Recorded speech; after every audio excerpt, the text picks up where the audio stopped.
Et nous avons la joie d'accueillir maintenant M. Francis Sanchez, qui est lui-même un spécialiste de physique et de théorie surtout, théoricien, et nous entretiendra d'un autre problème bien central aujourd'hui.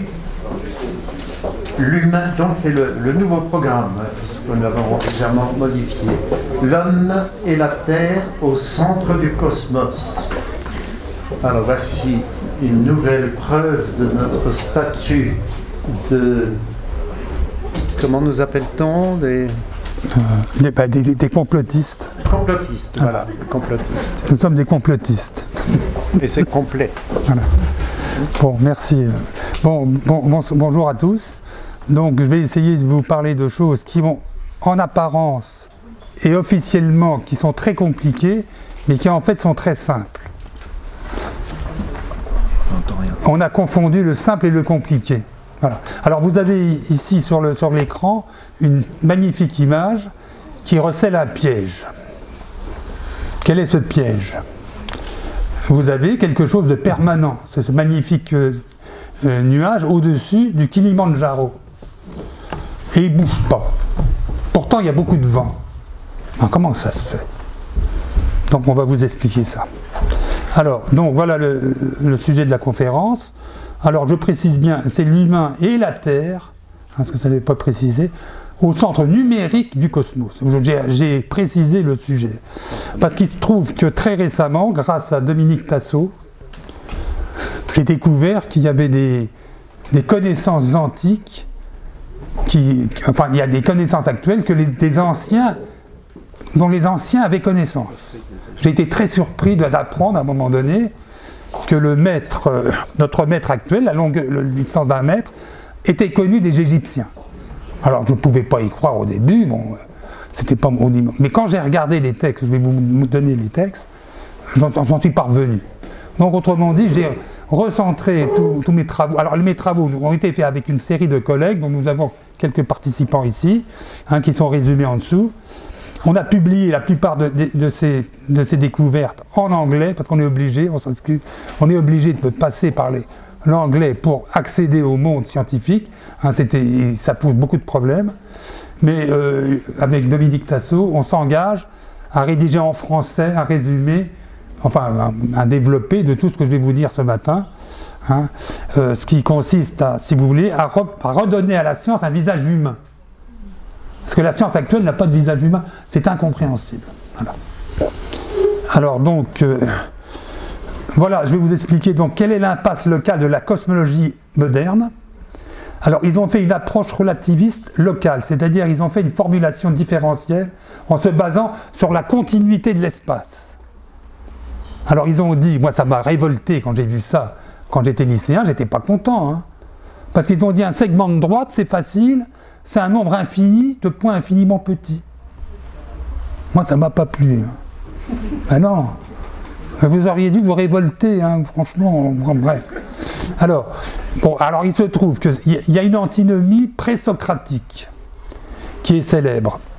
C'est que vous aviez deux grands philosophes, Parménide et Héraclite. Alors, pour le premier, rien ne bouge. Il voulait une stabilité, il avait le concept de cosmos, donc. Et pour le second, par contre, on ne se baigne jamais dans la même rivière, il disait. Tout doit changer.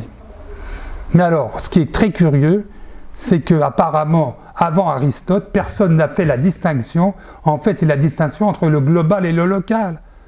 C'est pour ça que globalement, le nuage, là, il est statique, mais il est parcouru par un courant d'air qui se condense quand il arrive et qui se décondense quand il sort. Alors, bon, ça va plus loin cette histoire-là. C'est que quand vous considérez la cosmologie de manière cohérente, vous arrivez à concevoir la physique comme un absolu. C'est-à-dire qu'au niveau cosmique, tout est absolu, tandis qu'au niveau local, tout est relatif. Donc, je donne un exemple avec votre GPS. Vous êtes content d'avoir un GPS, Bon, ben c'est pratique.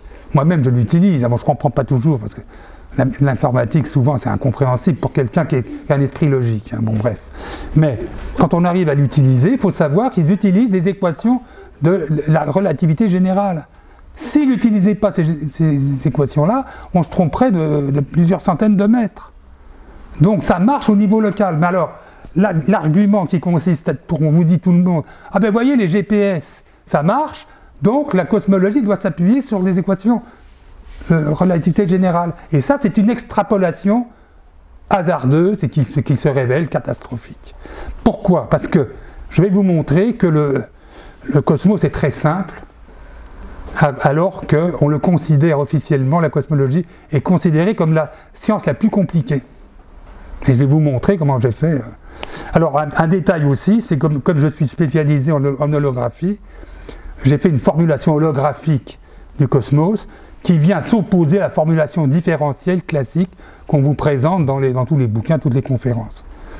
Alors donc, ça veut dire que la fameuse séparation qu'Aristote avait faite entre les mondes supralunaires et sublunaires, on l'a rétablie, mais à un niveau beaucoup plus grand.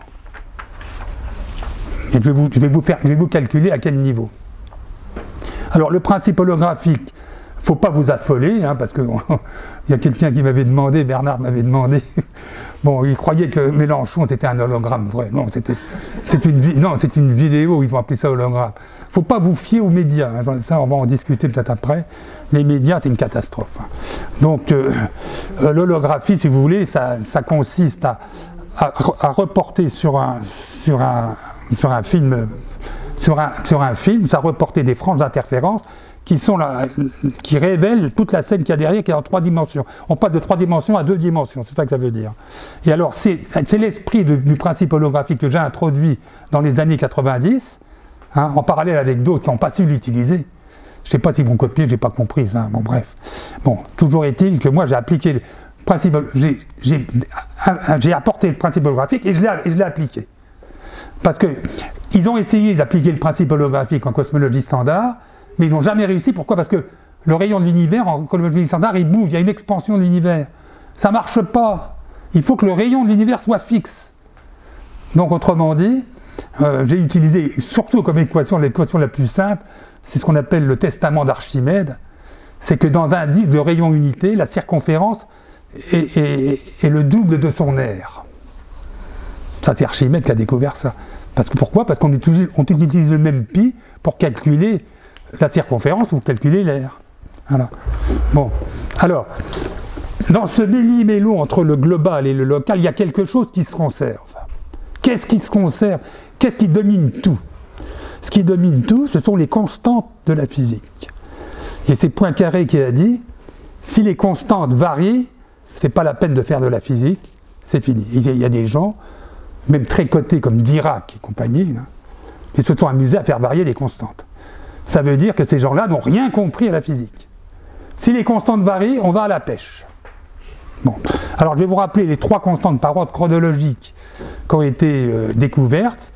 Bon, d'abord Newton a introduit une constante rangée de gravitation qui s'applique à tous les corps et dont les unités sont, alors vous avez kilogramme moins 1, c'est une masse moins 1, c'est-à-dire on divise par une masse, mètre au cube c'est une longueur au cube, et seconde moins 2 c'est la seconde divisé au carré, divisé par 2. Bon, alors pourquoi je vous dis ça? C'est parce que pour bien vous faire comprendre qu'en physique, il y a 3 grandeurs de base. Il y a la masse, il y a la longueur et le temps. Alors vous allez me dire, on n'a rien découvert. Mais non, la ménagère qui va faire son marché, c'est exactement ce qu'elle fait. Elle arrive à l'heure au marché, elle sait où il est, et elle sait peser les aliments. Donc c'est d'une simplicité biblique, c'est le cas de le dire. Alors après, il y a eu peu après, il y a un certain Römer. Alors, en plus, c'était un étranger qui était, il était on a un astronome ici qui était à l'observatoire de Paris. Il a observé qu'il y avait des irrégularités dans les temps de trajet entre les satellites de Jupiter. Et tout de suite, il a dit, il y a une vitesse de lumière est bien définie, elle n'est pas infinie. Et donc, c'est des mètres par seconde. Hein.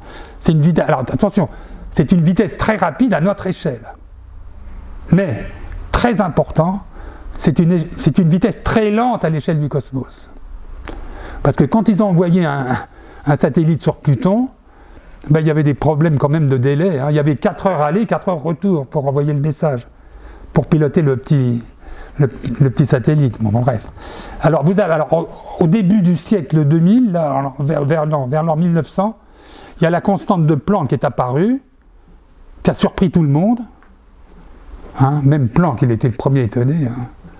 Bon, il n'y a que ces Poincaré qui lui a montré que c'était réel. Et alors, il y a les unités, voilà les unités. Vous remarquerez quelque chose dans les unités, les secondes sont toujours en négatif. Hein. C'est-à-dire, la plupart des phénomènes, ce sont des flux. Ça, les gens n'ont pas fait attention. Bon, bref. Alors, il y a quelque chose de très important aussi, c'est qu'une force électrique s'exprime aussi en fonction de h bar et c, et de L la distance. Autrement dit, on n'a pas besoin d'une unité supplémentaire. On n'a pas besoin de la charge électrique. La charge électrique, c'est un nombre entier. Donc quand vous prenez une décharge, hein, bon, faut pas trop abuser avec ça, mais il faut vous rassurer, c'est un nombre entier. Mais non, mais vous rigolez, mais c'est très important pour la suite. Parce que, voilà, bon, on va revenir après à Pythagore, voilà. Alors, pour faire la démarche inverse, on a vu que chaque constante s'exprime en fonction de masse, longueur, masse et temps, mais donc ça veut dire que si vous avez 3 constantes, vous pouvez calculer une longueur, une masse et un temps. Il suffit de résoudre 3 équations, là c'est des équations linéaires du niveau donc de terminale, 3 équations linéaires à 3 inconnus, bon ben moi ça m'a pris 3 minutes. Hein. Voilà. C'est comme ça qu'en 3 minutes j'ai calculé le rayon de l'univers. 3 minutes, non mais c'est vécu. Hein. J'ai obtenu une année sabbatique à Orsay, parce que je ne suis pas rentré dans le système. Hein. Quand j'étais dans la plus forte prépa de France, j'ai dit qu'est-ce que vous faites là? C'est pas cohérent, c'est pas de la physique, c'est pas beau. Il faut que la physique soit belle, et les mathématiques aussi. Et c'est pas le cas. Et ce que je vais vous montrer, c'est très très beau. Attention. Alors je vous rappelle quelque chose d'horrible, c'est le système international qui utilise en plus des longueurs, masse et temps, qui utilise 4 grandeurs superflues qu'on enseigne à vos pauvres étudiants, vos pauvres... Je plains ceux qui ont des enfants au lycée. Hein. C'est une catastrophe, hein. Je peux vous dire. Hein. Alors, ils ne savent pas que la charge, la température, la mole, la quantité de matière et la luminosité, ce sont des grandeurs arbitraires, accessoires. Voilà. Bon, alors donc, officiellement, quand on mélange les 3 constantes principales connues avec le C, donc G, C et H bar, on définit ce qu'on appelle des unités de Planck. Alors il se trouve un phénomène très curieux, c'est que la longueur de Planck est très petite, le temps de Planck est très petit aussi, mais la masse est de l'ordre de grandeur d'une poussière. Alors en physique des particules, ils n'ont rien compris. Ils n'ont même pas vu que c'était voisin de l'ovocyte humain. Donc quand vous étiez tout petit, sous forme d'ovocyte, vous étiez voisin de la masse de Planck. Et c'est un problème énorme en physique des particules, ils appellent ça le problème de la hiérarchie. Alors, ça va plus loin, la masse de Planck est reliée au nombre d'or et à la température cosmique. Alors je rappelle la formule du nombre d'or, bon c'est pas le peine de regarder les équations, hein, c'est défini, tout le monde sait que c'est à peu près 1,618, qu'on trouve ça en architecture et dans la botanique. Alors quand vous effeuillez une marguerite, hein, bande de coquins, hein, bon bref, vous savez, enfin vous ne savez, maintenant je vais vous rappeler que le nombre de pétales, il est fixé d'avance. Donc c'est une entourloupe.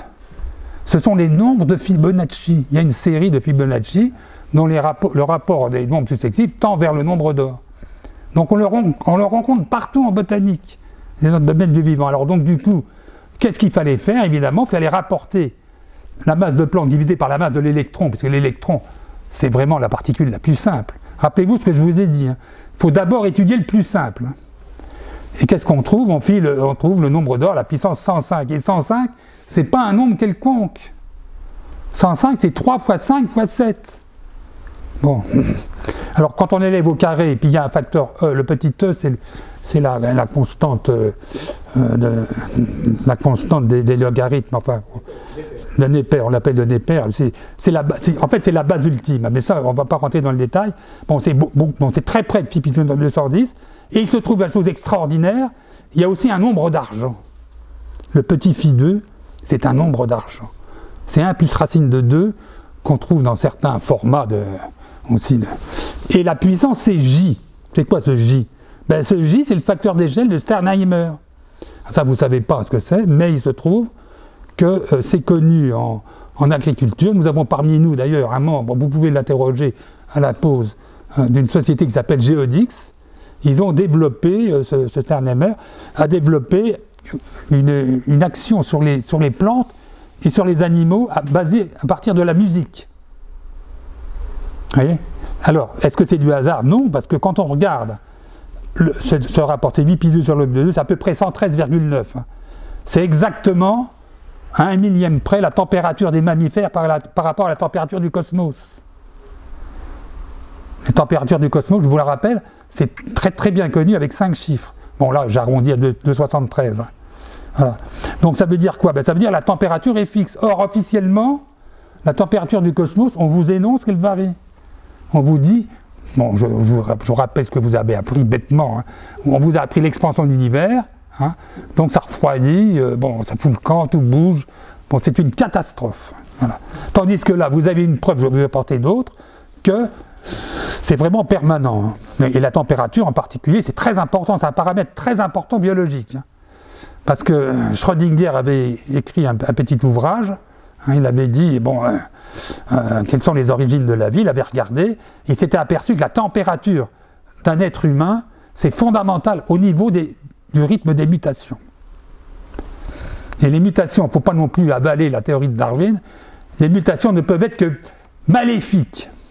Il n'y a pas de mutation bénéfique. Donc on vous a aussi menti au niveau de la biologie, mais alors je vous recommande à ce moment-là le livre de Dominique Tassot, le livre récent qu'il vient de faire.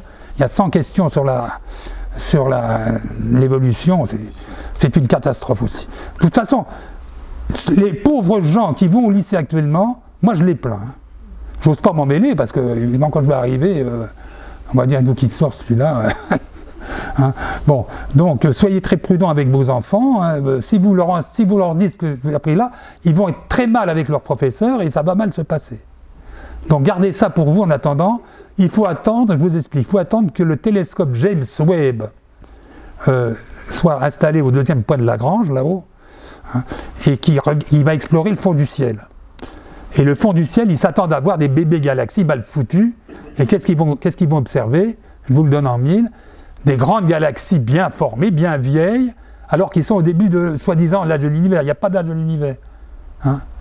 Donc là, si vous voulez, le système... Alors, c'est une annonce que je vous fais. Hein, Bernard vous a expliqué, et Alexandra vous ont bien expliqué, que le système médical est au bord de l'effondrement. Mais là, ça va plus loin.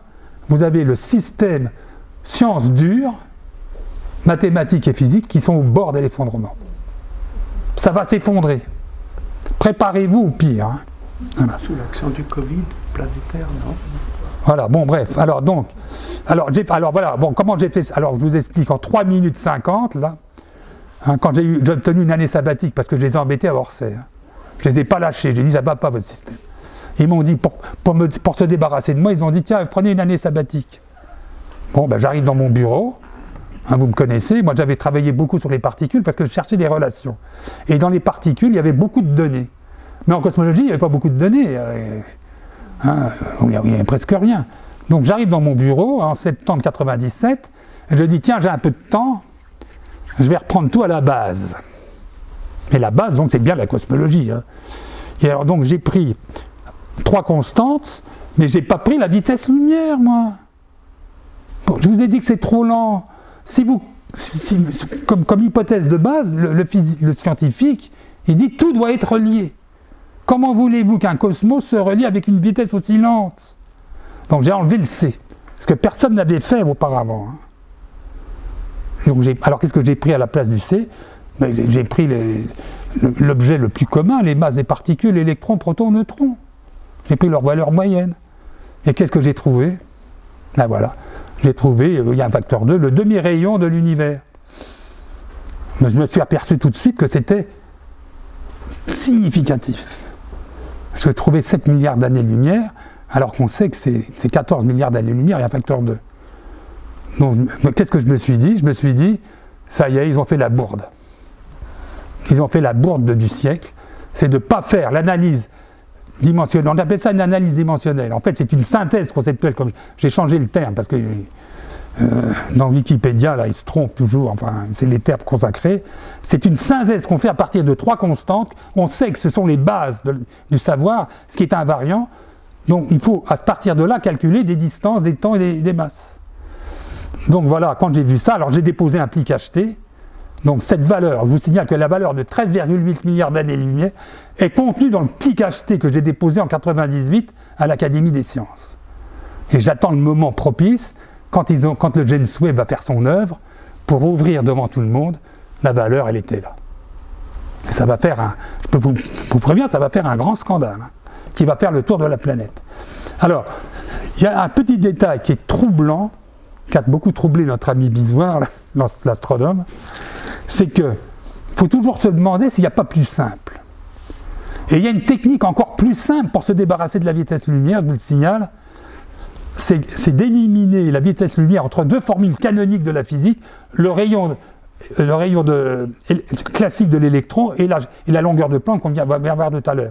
Hein, c'est R au cube sur LP carré. Alors il y a un facteur. Alors ce qui se trouve, je me suis trouvé avec deux rayons de l'univers qui varient d'un facteur 1,318.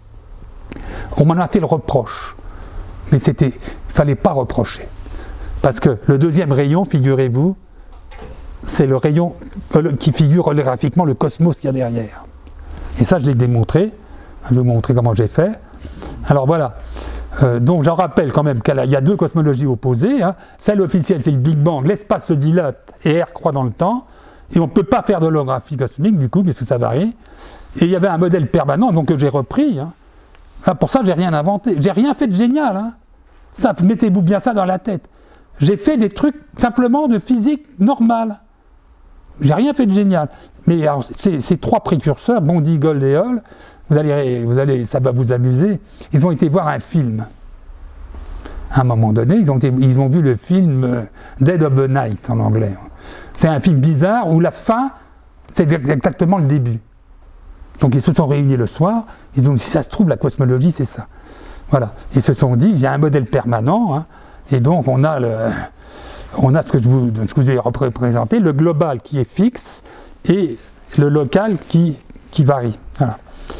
Bon, donc, alors, dans le modèle permanent, je vous signale que la récession des groupes de galaxies est exponentielle.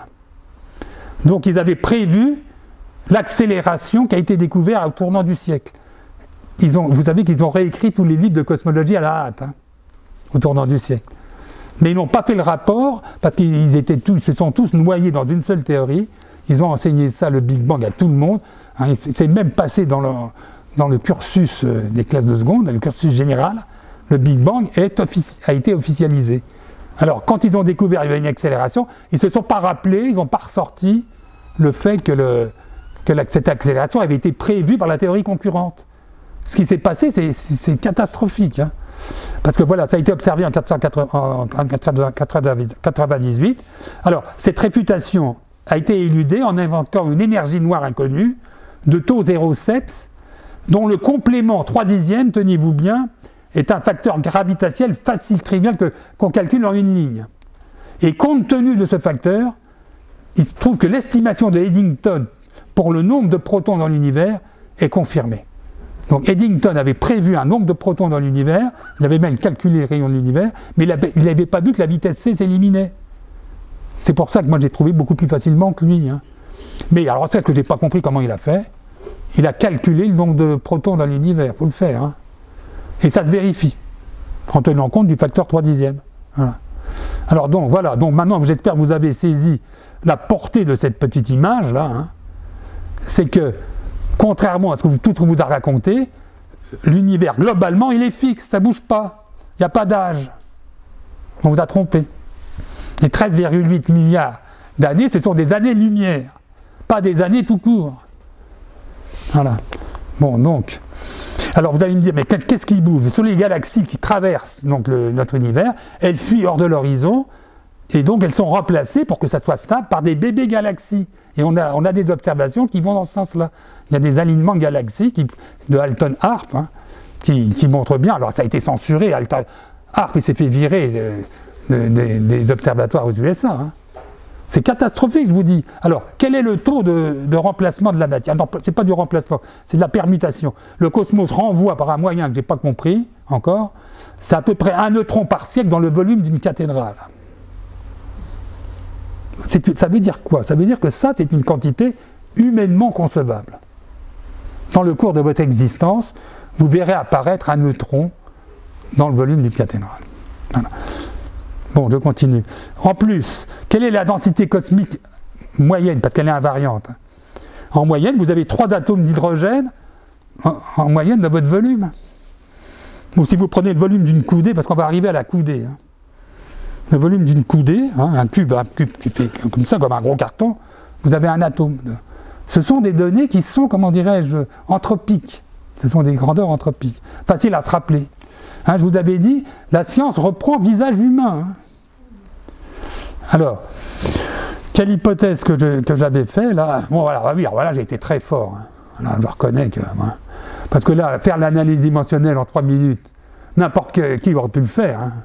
Donc, ce qu'il fallait supposer, mais ça, Eddington l'a fait. Il a dit, l'univers visible, c'est un trou noir classique dont la vitesse de libération est C. Voilà. Et donc de rayon R, ce qui fait que ça relie le rayon C, c'est quelque chose d'être un trou noir, c'est très simple, mais un trou noir classique, c'est encore plus simple. C'est du niveau de classe de seconde. Hein, vous calculez quelle est la masse du sphère dont le rayon est R, et la vitesse de libération C, vous trouvez tout de suite la bonne formule. Voilà. Ils ont été tous surpris, les scientifiques officiels, quand ils ont vu qu'il y avait ce qu'on appelle la condition critique. Tous surpris, ils ont été. Bon, mais ils ont quand même admis, mais ils n'ont pas tout compris. Mais alors, maintenant, attention, c'est là que, là, il faut être puissant. Hein. Il faut pousser la simplicité jusqu'au bout. Il faut dire, l'univers est aussi comme une particule dans le cosmos. Ah, là, ça peut choquer. Hein. Parce que là, ça fait, vous vous rendez compte, là, on introduit à ce moment-là le H-bar, qui est réputé, cette constante de Planck, elle est réputée n'appartenir qu'à la microphysique. Moi, je la bombarde dans l'univers, même dans le cosmos. Et qu'est-ce qu'on obtient? Ben, on applique le testament d'Archimède, hein, et on trouve effectivement qu'une surface est égale à... Hein, c'est une aire, si vous voulez, hein, est égale à un périmètre, et en fait 2 périmètres, un périmètre de l'univers, un périmètre du cosmos. Autrement dit, quand vous avez le rayon de l'univers, vous avez le rayon du cosmos tout de suite par holographie, par Archimède. Voilà, c'était tout bête. Bon, je continue. Alors, est-ce que c'est vrai ça? Ben oui, c'est vrai. Pourquoi? Parce que si vous calculez le volume de votre cosmos que vous venez de calculer, il y a un facteur pi, c'est 4 pi 2 au lieu de 4 pi. Bon, bref. Vous obtenez 137 puissance 137. Et 137, c'est un nombre qui est très connu en physique. On sait que c'est ce nombre qui est lié à la charge électrique. Un nombre pur qu'Eddington avait proposé. Et quand ils ont aperçu que c'était pas exactement, c'était 137,036, ils ont dit Eddington, il a déliré, il a fait de la numérologie. Les gens n'aiment pas la numérologie, hein. Les officiels. Les officiels détestent tous ceux qui jouent avec les nombres. Et là, vous allez voir combien ils ont eu tort. Hein. Il fallait revenir aux petits nombres en plus. Voilà. Alors, il y a quelque chose d'assez intéressant, c'est que le 137 puissance 137, c'est aussi le nombre d'argent, là, à la puissance 2 sur 9. Alors là, vous avez ici un nombre supérieur. C'est un nombre lié à une série fameuse en mathématiques. C'est la série de Lucas-Lermer, qui permet de déterminer si un nombre de Mersenne est premier. On a une série de nombres extraordinaires qui est en double exponentielle.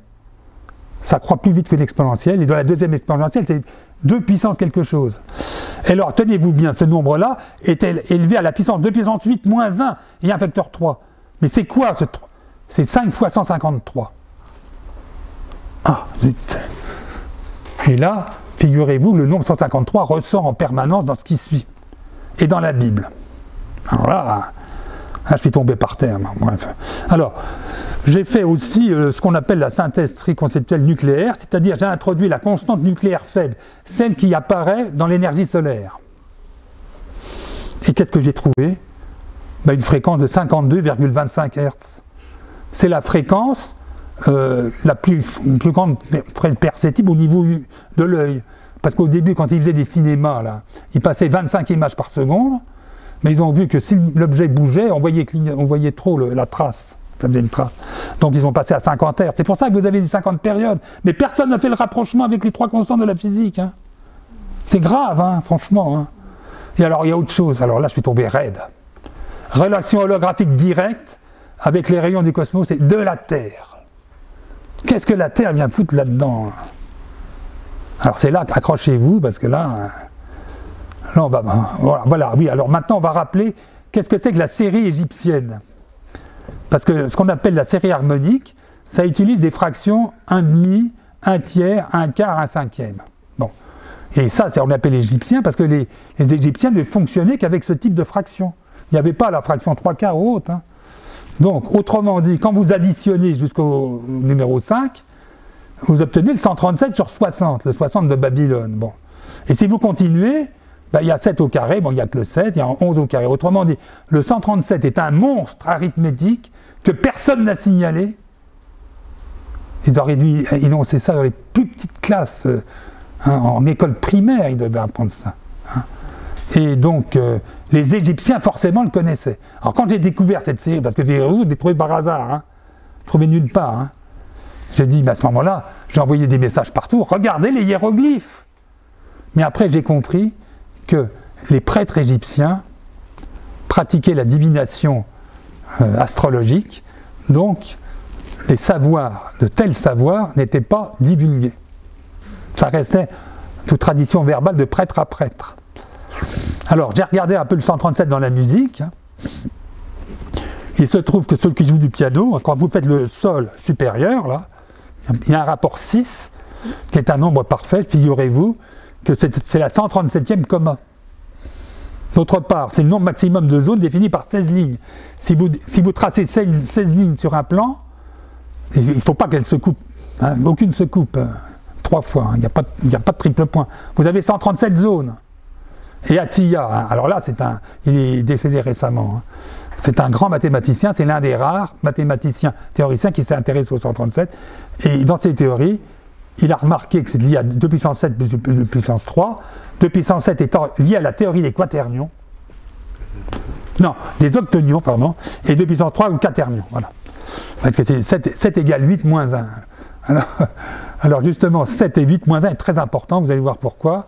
Parce que en arithmétique, il y a des nombres qui sont très spéciaux, ce qu'on appelle des nombres de Mersenne, de type 2 puissance n moins 1. Qu'est-ce que ça veut dire? Vous avez plein de 2, vous multipliez, vous obtenez un nombre qui est une puissance de 2, c'est très divisible. Vous pouvez diviser par 2, 4, 8 nombres. Mais si vous retirez 1, paf, vous avez un nombre premier, indivisible. C'est d'une beauté à tomber raide par terre. C'est pour ça que les Mersenne et compagnie au XVIIIe siècle, ils se sont amusés, ils s'amusaient à l'époque. Ce n'étaient pas des professionnels comme maintenant, parce que maintenant, depuis que la science est professionnalisée, on a une omerta, hein, pensée unique. Moi, quand je suis arrivé dans la recherche, je dis mais qu'est-ce que vous faites là?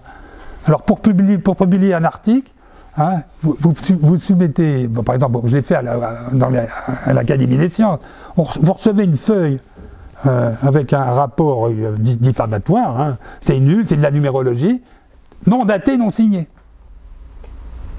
Voilà, c'est l'expertise anonyme. Alors on vous a dit, ouais, il faut que les scientifiques ils travaillent bien parce qu'ils demandent l'expertise des pairs. Ben oui, mais quand le père il signe pas, alors j'ai consulté le comité d'éthique à l'époque, je leur ai dit mais qu'est-ce que c'est que ça? Ah ben oui, mais c'est comme ça il est plus libre de parler, de dire son idée. Non mais, c'est-à-dire que le fonctionnement même de la recherche est basé sur une entourloupe terrible. Et j'ai pas accepté, moi. Moi j'ai refusé de rentrer dans les labos de recherche, j'ai fait ma recherche à moi. Hein.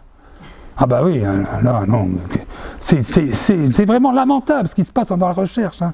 Notre ami, je propose à M. Tasso, ici présent, que M. Bisoir participe à la table ronde parce qu'il est représentant justement de la recherche officielle, il pourra nous dire ce qu'il en pense. Tu es d'accord? Voilà. Hein, bon, donc tu es invité à la table ronde. Voilà. Bon, bref, alors regardez bien cette série, parce que c'est une série fondamentale. Bon, le nombre de Mersenne le plus simple, c'est 3. Puisque 2 puissance 2 moins 1, ben, ça fait 3. 4 moins 1. Vous continuez, vous mettez le 3 là. Là, vous avez le fameux 8 moins 1 égale 7. On en a parlé tout à l'heure. Hein. Parce qu'il y a beaucoup de gens pour lesquels le 7 revêt une importance particulière. Et bien voilà pourquoi.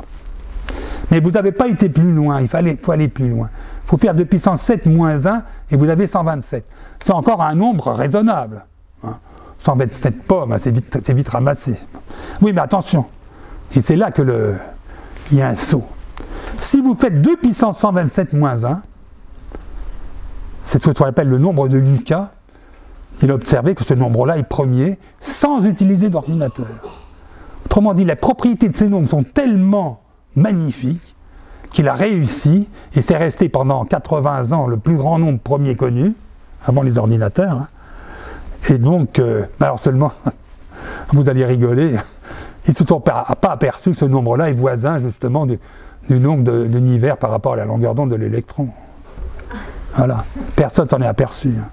Pourquoi? Parce qu'il y a une séparation entre la science a éclaté. Alors les matheux d'un côté, les physiciens de l'autre, les biologistes de l'autre. Non, là ça réunifie tout, attention, par l'intermédiaire des nombres. Voilà, on unifie tout. Bon, je continue. Est-ce que je suis dans les temps là? Quelle heure il est là? Il est 3h moins 5. Ça fait combien de temps que je parle? Un peu plus d'une demi-heure. Un peu plus d'une demi-heure. Parce que moi je suis rapide, hein. Moi ça traîne pas. Hein. Voilà. Alors, donc voilà. Les gens ne sont pas aperçus, il y a un facteur 2, hein, comme toujours, hein. Se sont pas aperçus que le nombre le plus célèbre des mathématiques s'identifie au nombre le plus célèbre de la physique. Il faut le faire, ça ne s'invente pas. Hein. Vous voyez le niveau? Bon, bref. Alors, il y a encore plus grave. Alors là, bon, admettons mais ça, ils ne pouvaient pas le voir, parce qu'ils n'ont aucune intuition. Ils n'ont pas vu que c'est 6 sur pi puissance 137. Et 6 sur pi, qu'est-ce que c'est? C'est le rapport entre le mètre et la coudée. Ça, c'est officiel. Hein. Alors, qu'est-ce que vient faire la coudée là-dedans? Tenez-vous bien. Hein. Alors, avant d'avancer plus loin, je vais vous faire un petit rappel que vous auriez dû apprendre dans les classes de maternelle. Ah si, c'est ce qu'on appelle les nombres parfaits. Qu'est-ce que c'est qu'un nombre parfait? Alors, dans Wikipédia et tout ça, c'est mal défini. On vous dit, oui, c'est un nombre qui est égal à la somme de ses diviseurs. Puis après, vous ne savez pas quel diviseur il faut prendre. Hein. Parce que le 1 est un diviseur. Le 1. Non, le 1, c'est... Pythagore l'avait dit, il l'avait écrit au fronton de son... C'était marqué le 1, et l'unité, la monade, il appelait, qui est la base de tous les nombres. Le 1 n'est pas un nombre. Hein. Quand vous êtes tout seul, vous n'allez pas dire, je suis au nombre de 1. Franchement, mais non, mais... Bon, alors non, mais c'est très important, parce que quand vous avez le 6, ça veut dire, il est parfait, parce que si vous enlevez 1, vous obtenez 5, qui est la somme des diviseurs de 6. Voilà. Bon, si je continue, alors qu'est-ce qu'on fait? Vous prenez un nombre de Mersenne et puis vous ajoutez ici ce qu'on appelle le triangulaire de 7, vous ajoutez tous les termes jusqu'à 7 et vous avez 28. C'est ce qu'on parlait à table, c'est pour ça qu'il y a 6 jours dans la semaine ouvrable et 28 jours dans le mois. Ça vient des Égyptiens. Les Égyptiens savaient ça. Donc notre calendrier officiel, ça, il faut apprendre ça à l'école. L'école ne va pas du tout. Hein. Faut que j'écrive, bon, je ne peux pas m'occuper de tout. Alors il y a un truc aussi intéressant, figurez-vous, que c'est la somme des cubes impairs. C'est 1 au cube plus 3 au cube. Bon. Alors le terme suivant, 2 puissance 4 moins 1, je vous signale, c'est 15, il n'est pas premier. Je dis ça pour... il y a quelqu'un à table, elle m'a dit, mon chiffre préféré c'est 15, elle ne s'est pas rendu compte de l'importance du 15. Bon. Mais 2 puissance 5 moins 1, c'est 32 moins 1, 31 est premier. C'est donc un nombre de Mersenne. Vous ajoutez jusqu'à 31, vous avez 496, et c'est la somme de 1 cube plus 3 cube 5. Bon voilà. Et c'est 1 plus 495. On décompose. Et le 495, qu'est-ce que c'est? Ça donne le boson de Higgs, qui est la perle. Alors il faut reconnaître que nos amis en physique des particules, ils ont fait du bon boulot hein, en expérimentation, parce que notre ami Michel, il adore les manips.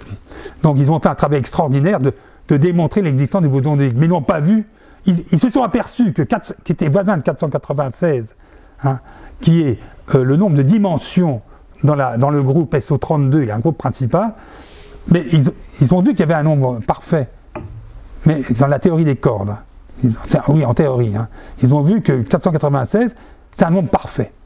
Mais ils n'ont pas fait le rapprochement avec le ça, et le 495. Ils n'ont pas fait le rapprochement avec le boson de Higgs. Il faut que je fasse tout, je vous dis, même en physique de particules. Alors, et attendez, il y va plus loin. C'est que alors, notre ami Bisoire, là, bon, il est curieux. Il s'est dit, mais qu'est-ce qu'il y a entre les deux? Alors, il a un peu cafouillé, mais on voit bien que là, on va jusqu'au 3 et jusqu'au 7. Et qu'est-ce qu'on fait si on s'arrête au 5? Si vous vous arrêtez au 6, vous avez encore le nombre 153 qui ressort. Ah, ça commence à faire beaucoup. Hein. Attention. Hein. D'où qui sort ce nombre 153 qu'on trouve dans la Bible?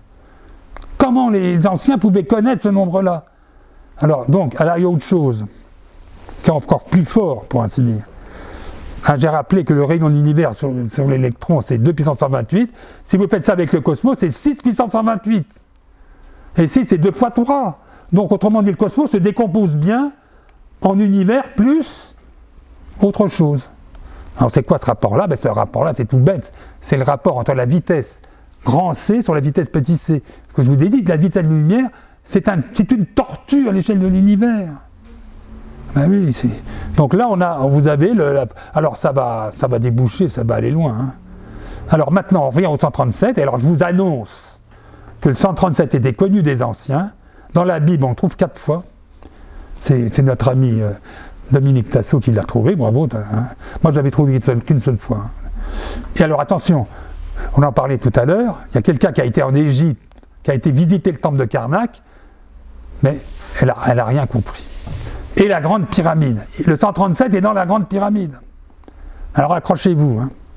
Voilà. Alors, ceux qui n'ont pas été en Égypte, ou ceux qui y ont été trop vite, il faut que vous y retourniez. Hein. Ah oui. Parce que quand vous allez à Karnak, là c'est dans le sud, hein, il y a un grand temple et il y a des grands pylônes. Un pylône, c'est des grands murs. Vous passez le premier pylône, vous arrivez dans une cour, il y a plein de sphinx. Bon, vous ne comptez pas les sphinx. Vous arrivez au deuxième pylône. Entre le deuxième pylône et le troisième pylône, hein, vous marchez d'est en ouest, c'est-à-dire vous suivez la trajectoire du soleil, ce qu'on appelle l'axe divin. Hein. Vous avez une salle avec plein de colonnes. Alors qu'est-ce que font les touristes? Ils passent, ils radotent, ils regardent les mains. Il n'y en a pas un seul qui compte les colonnes. Mais non, mais c'est grave. Parce que ceci est un message numérique qui a été élaboré par les prêtres égyptiens pour la postérité. Mais la postérité, ils n'ont rien vu. Et qu'est-ce qu'ils font actuellement, la NASA et compagnie? Ils envoient des messages dans des satellites, des messages bizarres pour des soi-disant extraterrestres, alors qu'ils ne savent même pas lire les messages des anciens. Mais enfin... Bon, alors là, est-ce que c'est vrai ce que je viens de dire? Facile à vérifier. Alors, vous avez au centre, tout ça c'est symétrique, hein, donc vous regardez simplement à gauche. Alors, vous avez ici 5 grosses colonnes, elles sont plus grosses que les autres. Ça vient faire là. Et séparées par un axe, il y a encore un axe là, qu'ils appellent l'axe royal. Oui, parce que le pharaon, il se mettait là. Il y avait que lui qui avait le droit de rentrer, au fait. Hein. Et qu'est-ce que vous constatez? Que 5, c'est représenté par 3 plus 2. Tiens, c'est bizarre. Et qu'est-ce que fait? Il y a une colonne qui est immergée dans le mur. Qu'est-ce qu'elle fait là? Mais c'est la monade. C'est-à-dire que 6 moins 1, ça fait 5, c'est marqué là.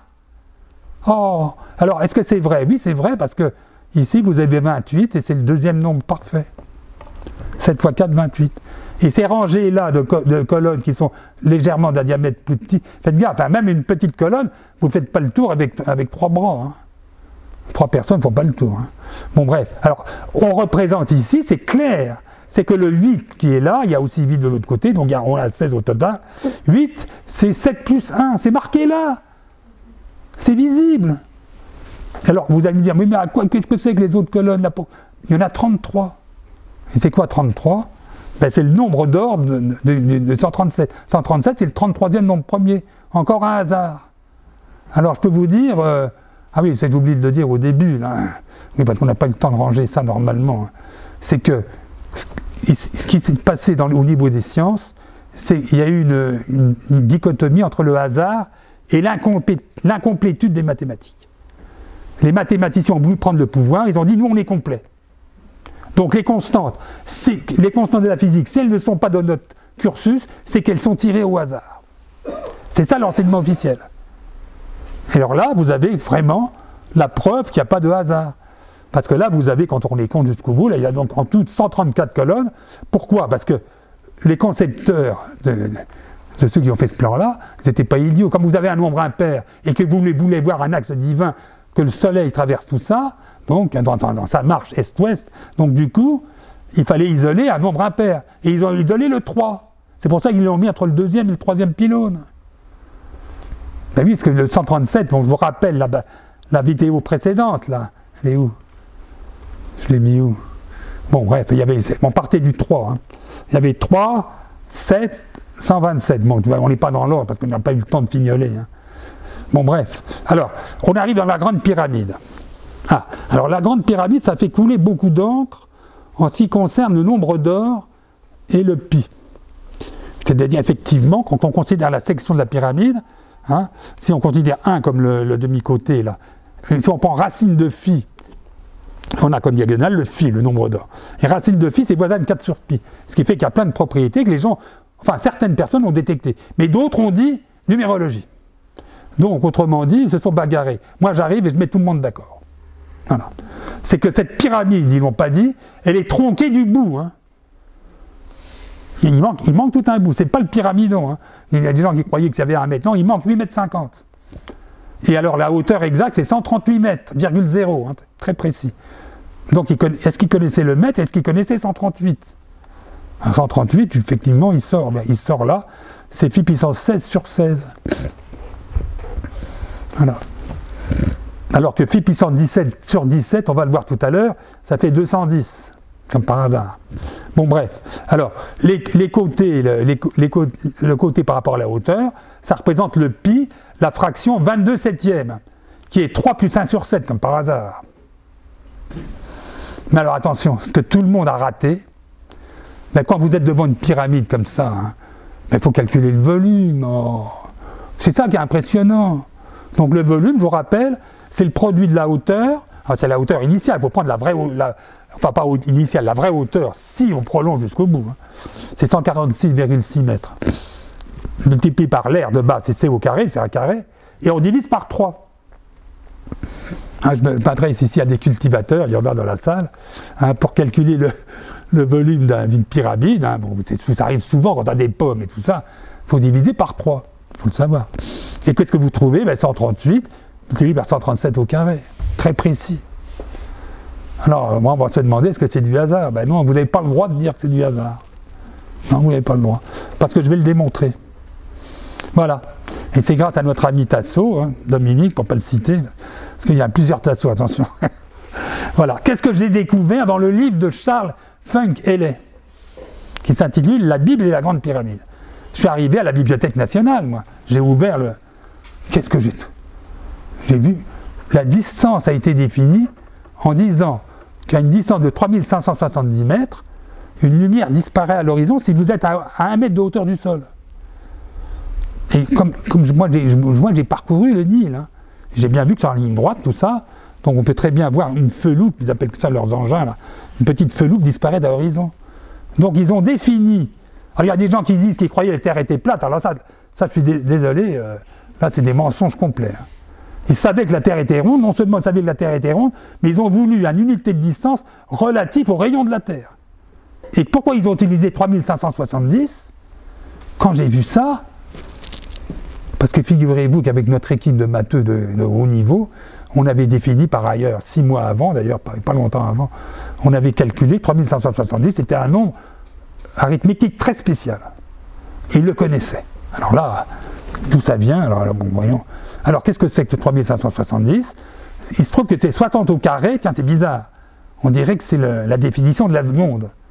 Hein, je vous rappelle que les anciens ont défini l'heure en regardant la nuit d'équinoxe, ils ont compté les constellations qui tombaient au-delà de l'horizon, ils en ont trouvé 12. Donc ils ont dit il y a 24 heures. Et après, ils ont décomposé en 60 pour avoir quelque chose de minus. Donc c'est la minute. Et après, ils ont une seconde fois, ils ont fait la séparation. C'est pour ça qu'on l'appelle la seconde. Donc, autrement dit, c'est 60 au carré. Alors j'ai vérifié, il y a des formules qui démontrent bien que 60 au carré intervient effectivement. Mais il y a autre chose. Et tenez-vous bien, c'est le produit de 2, par 3, par 5, par 7 et par 17. Et, comme je disais tout à l'heure, c'est phi puissance 17 moins 1. On retrouve la monade. C'était très précis, attention là. Hein. Parce que personne n'avait remarqué, moi je l'avais vu. Hein. Une puissance d'un nombre d'or est voisine d'un nombre entier, je l'avais vu tout de suite. Hein. Bon, bref. Et alors, donc, il se trouve que 2 plus 3 plus 5, la somme, fait 17. C'est-à-dire que 3570 est un nombre tout à fait bizarre. C'est le produit des 4 nombres, les 4 nombres les plus importants, 2, 3, 5 et 7, par leur somme 17. Voilà. Et alors, bon, donc là, ça, Bieswar l'a vérifié, le rayon de la Terre, c'est une seconde lumière divisée par phi puissance 8. Vous avez le nombre d'or dans le rayon de la Terre. Désolé. Hein. Alors, maintenant, il y a des biologistes parmi nous. Alors, je vais vous raconter la bien bonne, là. C'est qu'ils savent qu'il y a des molécules qui se coupent. Hein, vous savez vous avez les couples AT et GC, tout le monde le sait. Vous avez pris ça à l'école, dans l'ADN. Hein, les molécules. Mais personne n'a regardé si les masses étaient les mêmes. C'est la première chose à regarder. Les masses sont les mêmes. C'est-à-dire le moins lourd se coupe avec le plus lourd et les deux... Bon, j'ai vu ça tout de suite, ça m'a pris 3 secondes. Hein. Alors, donc, ils diffèrent tous d'un ou 2 ou 3 protons. Alors, qu'est-ce que c'est qu'un codon de l'ADN? C'est une séquence de 3 nucléotides. Et le bicodon, c'est que vous considérez les 3 couples de nucléotides, et leur masse est bien définie, puisque chaque couple a une masse bien définie. Et cette masse-là, devinez combien c'est? 1838 fois la masse de l'hydrogène. Lequel? L'hydrogène, c'est 1837 fois de la masse de l'électron. On voit bien que là, la masse de l'ADN joue un rôle prépondérant en biologie. Ils n'ont rien vu. Pourquoi? Comme toujours, séparation des disciplines, ou numérologie, on accuse les gens qui jouent avec les nombres de numérologues, fallait pas. Alors ça va, oui, ça, bon, on va finir là-dessus. Hein. Donc cette masse de bicodon, figurez-vous qu'elle est centrale dans l'univers. Je ne détaille pas les formules, simplement en vous disant que la synthèse, quand on fait la synthèse très conceptuelle, on voit que cette masse du bicodon élevé au cube est associée à la longueur de Kotov, qui est une longueur caractéristique des quasars.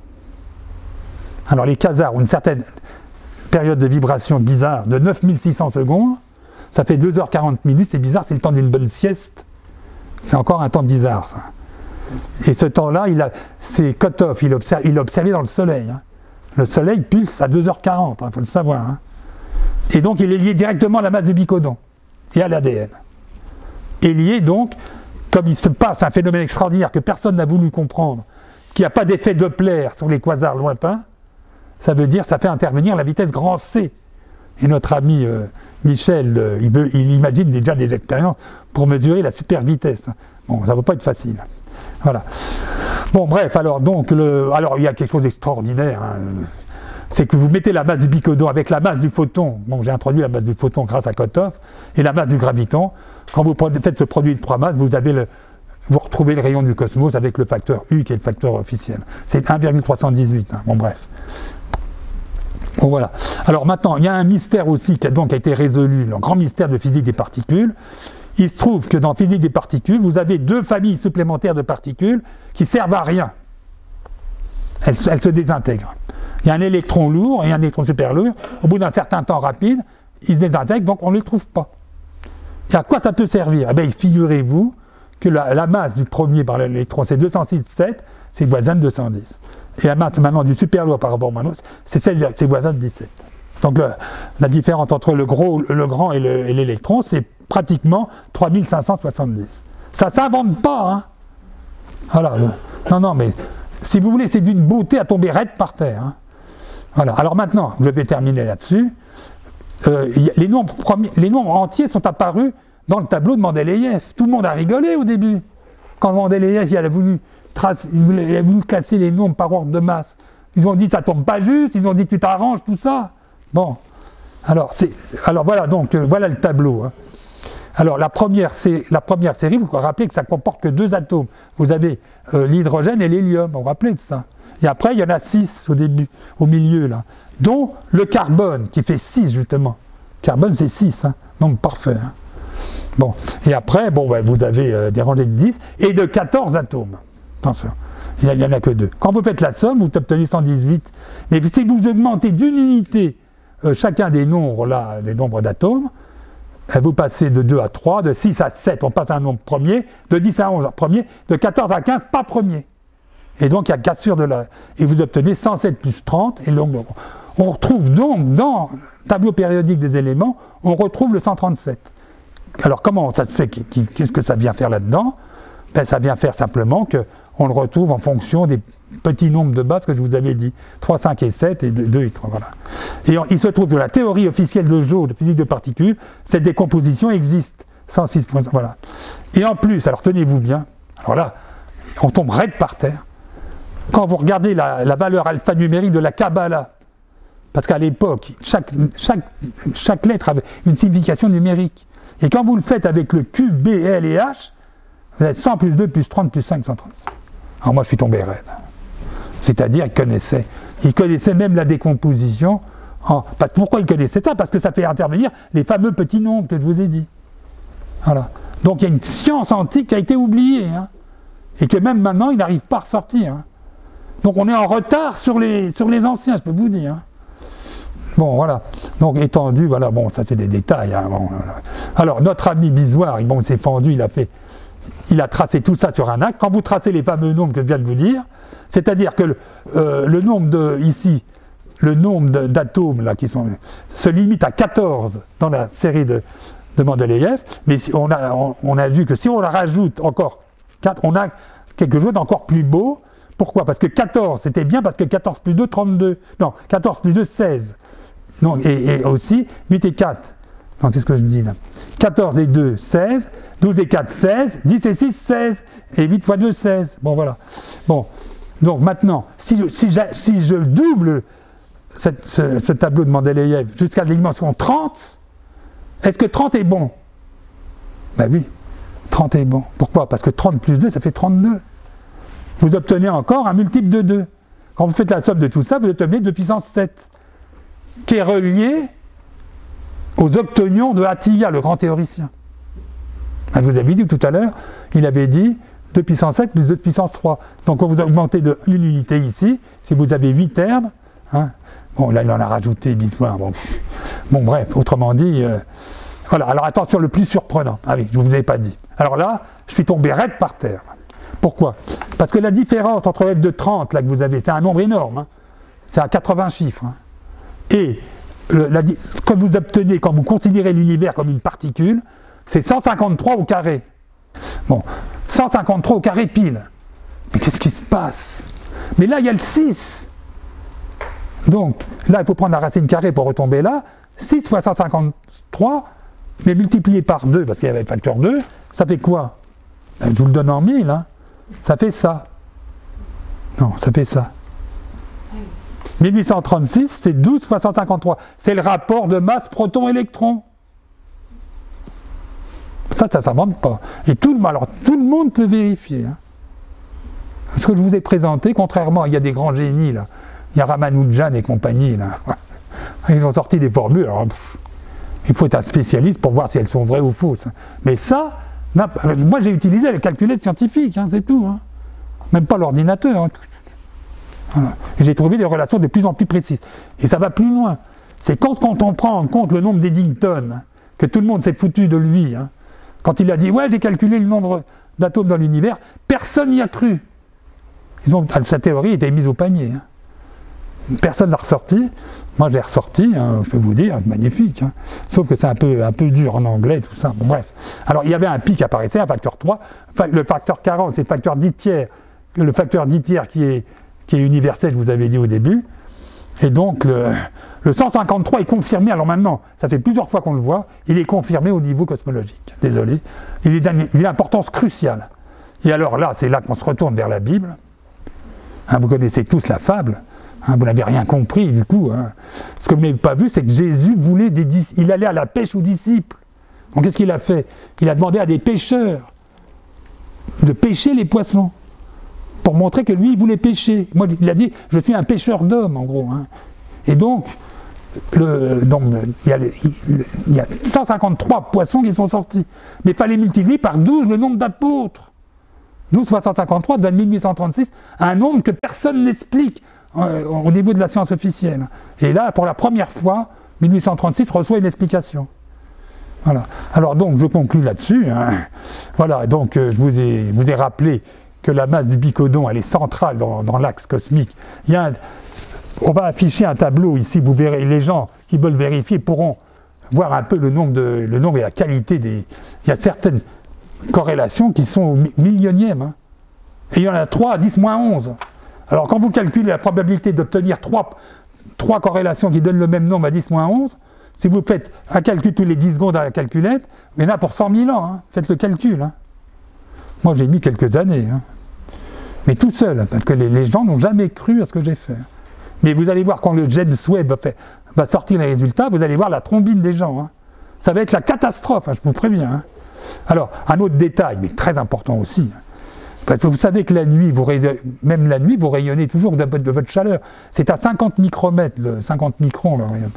Il se trouve, c'est la moyenne géométrique entre le rayon de l'univers et la longueur de l'univers et la longueur de Planck. Personne n'a vu. Bon, le neuron, on en a parlé. Ça donne l'échelle musicale absolue. Hein. Alors nous avons ici quelqu'un de Génodix, hein. Bon, vous pourrez à la pause, on pourra discuter avec lui. Hein. Il traite des végétaux et des animaux avec de la musique. Ça paraît pas sérieux, mais je suis désolé, là, ça prend de l'ampleur. Hein. Et on donne l'échelle absolue.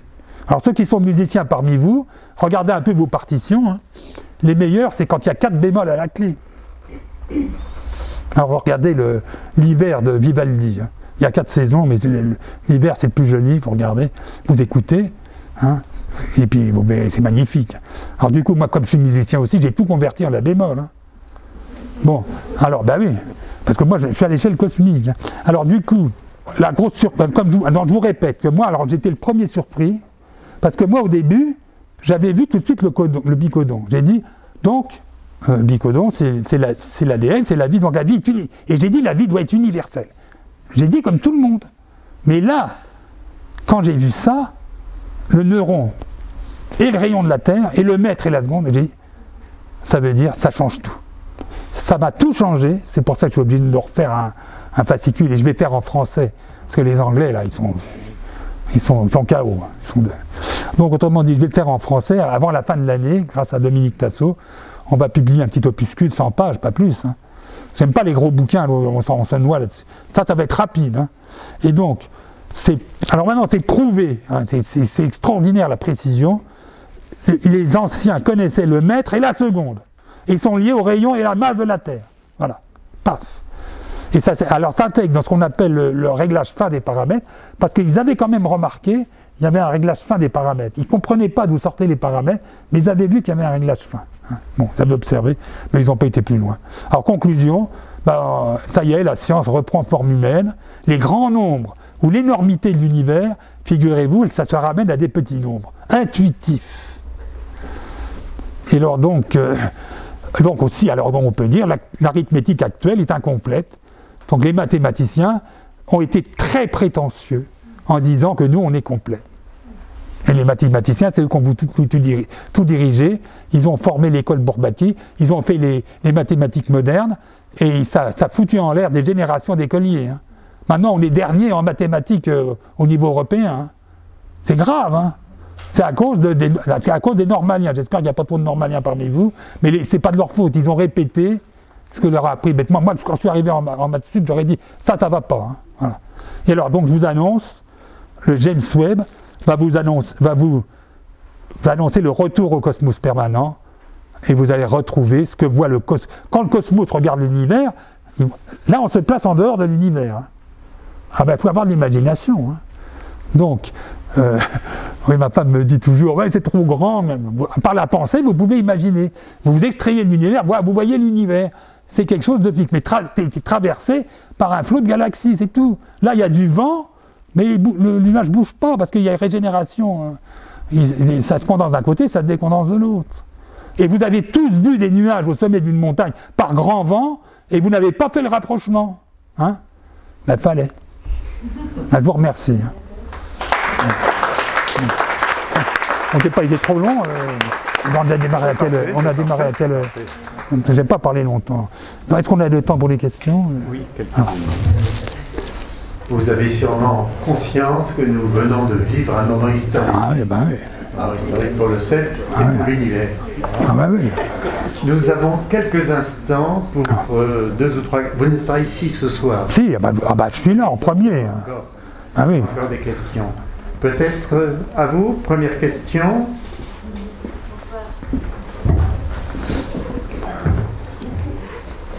Bonsoir.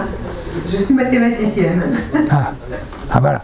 Vous avez dit à la fin là, donc quelque part vous avez mis en évidence, quand vous dites que le cosmos c'est en fait plus vaste que l'univers, donc vous avez mis en évidence quelque chose qui est finalement invisible à nos 5 sens, j'entends bien. Tout à fait. Moi ce que j'appelle l'univers, c'est l'univers visible. Hein, oui, il y a une question de terminologie, elle a raison. En général, les gens ils ont dit l'univers c'est tout. Non, moi je dis ce qui est tout c'est le cosmos. Et l'univers c'est le résumé de l'univers observable à la vitesse c. Bon, alors j'ai quand même une question de mathématiques. Vous avez dit que, il me semble, hein, je ne sais plus. Oui, j'ai été vite parce qu'il y a beaucoup de... Oui, vous avez été un peu parce qu'il m'a mis en retard. concernant le futur des mathématiques, la complétude des mathématiques. Ah oui, voilà. Pour le coup. Oui, j'accuse les mathématiciens hein, d'avoir été prétentieux, d'avoir voulu tout diriger. Ils ont voulu diriger toute la science. Hein. Bon, allez-y. Je ne vous accuse pas vous. Hein. Mais c'est quoi votre question là? Le futur Le futur, ah ben voilà, le futur est clair. C'est-à-dire que les mathématiciens, il va falloir qu'ils se reprennent à zéro. Hein. Mais si, non, je rigole pas. C'est grave ce qu'ils m'ont fait. Hein. Alors donc... La façon dont c'est enseigné, je suis assez... Oui, ça va pas. Non, bah, évidemment, vous avez bien vu qu'on ne connaît même pas ce que c'est qu'un nombre parfait. On devrait apprendre ça en classe de maternelle. C'est l'origine du calendrier, enfin. Alors donc, oui, pour répondre à la question, les mathématiques futures doivent être basées sur les puissances de 3. Parce qu'ils ont bien, vous avez vu les nombres de Mersenne, ils ont trouvé les propriétés des puissances de 2, mais ils n'ont pas trouvé les propriétés des puissances de 3, qui est la base optimale, parce que c'est le nombre le plus proche de E qui est la base optimale, c'est 2,71828. Et alors il y a une autre chose, c'est qu'il faut reprendre les travaux d'Eddington. Comment il a fait pour trouver, il avait calculé le nombre de protons d'hydrogène dans l'univers visible, et c'était bon. Au mieux que le pourcent. Hein. Personne n'y a cru. Voilà. Donc on avait un précurseur, mais le premier qui dit la vérité, ils l'ont exécuté. Voilà. Bon. Deuxième question. Oui, là-bas. Merci pour la beauté de votre présentation, à laquelle, hélas, j'étais en retard, donc j'ai loupé une grande partie, donc j'espère que j'aurai la version pour les retardataires. Non, mais ça va être filmé de toute façon, vous pourrez revoir et reméditer. Ben, oui. Ouais. 2 questions. La première est, vous n'avez pas été déçu, j'étais dans l'espérance. Nous avons pas mal travaillé sur une séquence très minimaliste d'ARN comme pouvant expliquer l'origine de la vie. Sauf qu'elle faisait 22. Et vous avez parlé de tous les nombres, quasiment, mais pas de 22. Si, le 22, il est très important. Non, le 22 est très très important. Regardez, au niveau de... Alors, j'ai oublié de le dire, parce que bon, c'est que moi j'ai été attiré par le fait que 26 représente le nombre de dimensions dans la théorie des cordes. Enfin, c'est de la haute théorie, hein, ça, je ne vais pas vous embêter avec ça, mais il se trouve que le 26, et d'ailleurs il est dans la Bible, mais le 26 est un nombre très très spécial. Parce que déjà, si vous additionnez le 1, vous avez 3 au cube, et vous enlevez 1, vous avez 5 au carré. Donc déjà, ça devrait vous troubler. Hein. Bon, mais donc, il y a le 26, donc moi je me suis basé là-dessus. Hein. Et alors après, j'ai constaté que le 24 était très important, parce que c'est le nombre de dimensions transverses dans la théorie. Mais il y a quelque chose de plus important, c'est que quand on regarde ici ce qu'on appelle les bosons de jauge, alors vous avez les bosons intermédiaires, c'est 14, et le boson d'unification, et qui correspond aux neutrons, c'est 22. Ah zut! Ben oui, parce qu'il y a une différence de 4. Et en fait, des différences de 8 avec 30. Et alors, donc, comme j'avais supposé que l'univers est un boson, on a donc une symétrie formidable entre l'univers et la grande unification, et les bosons faibles, et il reste une seule place. C'est quoi cette place? Eh bien, c'est les gluons. Simplement, on n'a pas la masse, parce que dans la physique des particules, ils se sont emberlificotés avec des théories fumeuses, et ils n'y arrivent pas, ils n'arrivent même pas à définir le... Alors que moi, grâce à Bisoire, on a le coefficient nucléaire fort, hein, avec 9 chiffres. On avait prévu, je vous signale, en 2004, on a fait une conférence au Collège de France, on avait prévu 2 décimales exactes de la constante faible. Hein. Et ça a été vérifié 8 ans après, paf, on avait pile. Donc, autrement dit, ces corrélations ne sont pas du hasard, ça c'est le hasard maintenant est exclu. Et alors, pour revenir à l'origine de la vie, le hasard est exclu. Et donc l'origine de la vie ne peut être qu'unique sur la Terre, et disons, ça ne peut pas être du hasard. Voilà. Moi, j'ai une autre façon de le dire, c'est que je dis toujours, si c'est le hasard, à ce moment-là, que faisons-nous en tant que scientifiques? Ça ne sert à rien de travailler sur le hasard. Oui, mais ils font tout. Non, mais attention, Alexandra, il faut faire gaffe. Ils sont tous polarisés sur le hasard. Oui. Quand ils ne comprennent pas quelque chose, c'est le hasard. L'autre intuition que j'avais, c'était qu'effectivement, il y a quand même l'unité, notre trinité devrait mathématiquement être la solution à beaucoup d'équations. Et donc là, à nouveau, j'étais surprise de ne pas voir que 1 égale 3. Est-ce qu'il y a une possibilité de faire rentrer cela, que l'unité... Non, attention, l'unité, c'est pas un nombre. Ne considérez pas l'unité comme un nombre. C'est ça l'erreur de tout le monde. J'ai compris. Parce que, par exemple, dans le Wikipédia, alors le Wikipédia, c'est un tissu d'ânerie. Hein. Désolé. Parce que c'est la pensée unique. Et donc, dans le Wikipédia, ils vous définissent le nombre parfait comme égal à la somme de ses diviseurs. Mais tous les nombres sont divisibles par 1. À ce moment-là, il faut diviser par le nombre lui-même. Ça manque de logique, attention. Il faut être logique. Voilà, et simple. Et beau. Parce que j'ai oublié de le dire, tout ça, c'était très beau. Voilà. Question ici et après. Monsieur, ici, dans l'ordre. Il y a un ordre. Et le cosmos, j'en profite pour dire, l'origine du mot cosmos, ça vient de, comment il s'appelait l'autre? Non, il y a un général romain, il disait qu'une armée cosmique, quand elle est bien alignée, ça vient de là le terme. Cosmos, ça veut dire l'ordre. Oui. Et là, vous avez un ordre. C'est magnifique, hein. Si vous ne ressentez pas la beauté, vous ne faites pas de science. Hein. Comme lui, là. Je voulais vous demander, pi égale 1416, mais en fait, ça finit jamais. Voilà. Très bonne. Que 22e, très bonne. Excellente remarque, justement.